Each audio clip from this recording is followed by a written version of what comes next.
Good afternoon. My name is Ramon Castillo. I wanted to share with Joy a little story because we were, probably all of us at some level, anxious about if anybody was going to come. Well, I've been blessed in that my mentor, his name was Lalo Delgado. He was the grandfather of Chicano poetry. And I probably read 50 times throughout the country with him. And one time, the first time when I began to read out in public, one time I called him and I said, "Hey, Lalo, what do you do if nobody shows up?" And he said, "Ramon, as long as one person shows up, you read with your heart and soul. That's all that matters." So I share that lesson with you because it doesn't matter who doesn't come or nothing. What matters is that we do our work. I wanted to try to tie some of my work into this question of immigration. I'm an activist, so I've been involved in immigration for a long time. I used to write for the Rocky Mountain News, and so I was researching my archives and saw back in the 1980s I had already started writing about what was happening with the passing of the Immigration Reform and Control Act of 1986. My wife, she's a retired teacher, and she was teaching third graders before she retired. And called me, she said, "Why don't you come and teach statistics to third graders?" And I said, "Yeah, right. Because you can do it." And I said, "Okay." So I sat back and I thought of ways, and so I went in with a pocket full of pennies and played games. And this little kid, beautiful little brown kid, he wanted a whole pocket full of pennies. He was already a math mind. And so she came home one day, my wife did, and she was very upset, sad about what's wrong. She goes, "Remember that little kid who won the pocket full of pennies?" I said, "Yeah." She said, "His mom died." It's very sad. She goes, "You want to go to the rosary?" There were Catholics, to the rosary, to the bureau. And I said, "Sure, let's go." And what was sad was that nobody from the school that she went to was there. Not a counselor, not a teacher, no administrator.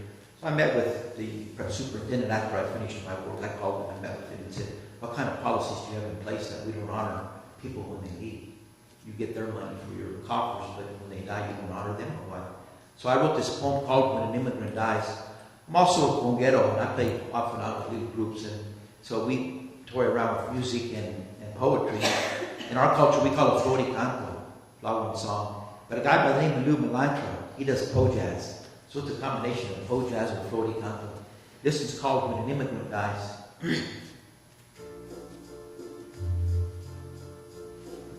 When an immigrant dies, no one cries. Statisticians simply report more lies. They add a fictitious name to a scroll about the unknown. And morticians, they build undecorated wooden caskets. There's an emptiness in flower baskets when an immigrant dies. When an immigrant dies, those guarding the front gates continue groundless debates. The sheriff's posse, they wear fake badges and they protect unreasonable demands with pistols in hands, drawn from leather holsters. They can't hardly wait to put another notch on the belt. The snow, it melts, and they claim the victory. Pero sabes que el alma continues to remain a mystery when an immigrant dies. When an immigrant dies, troops dressed in green and some in blue line up without a clue. With plastic gadgets, ceremonial Minutemen line up at attention in single file, and they salute Old Glory. But they've never heard the true story of women sweating in fields for worn-out dollar bills. They have never seen a severed umbilical cord from a member of this ground horde. Their only concern is to fatten their pocketbooks paid by taxpayers' dollars, covered by sangre molida, que está bien podrida. But nobody hollers during another stormy raid as the dust settles, ice melted by the sweltering heat of oppression falls upon that statistician who's been looking for the regression. And the families, they solemnly march to a pantheon where termination of rituals, followed by historical rites, are created as ceremonies to honor the dead when an immigrant dies. When an immigrant dies, a woman hides behind a black shawl. She secretly sneaks into the church hall. The worms, they start to crawl.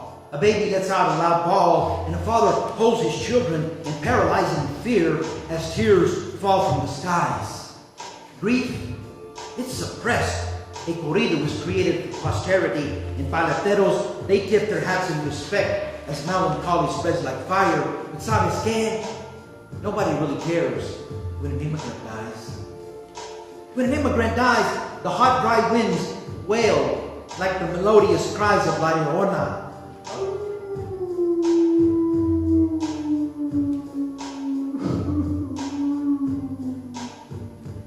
She moans and groans the loss of her children, forsaken by hysterical messages of being una malcriada.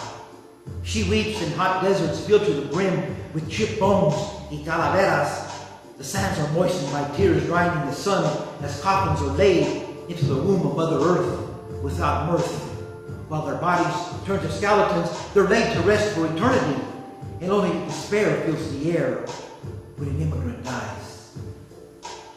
When an immigrant dies, el espíritu flees back to La Frontera and climbs a monstrous wall, seeking solace as the morning dew waits for a clarion call, while immigrants stand in line for the last reveille as the bugler comes out and plays the horn, saying adios to a mother of the corn, while innocent children mourn. Watching Tierra cast upon this empty castle, the spirit, it finally escapes and soars to the heavens like a kite with the long tail.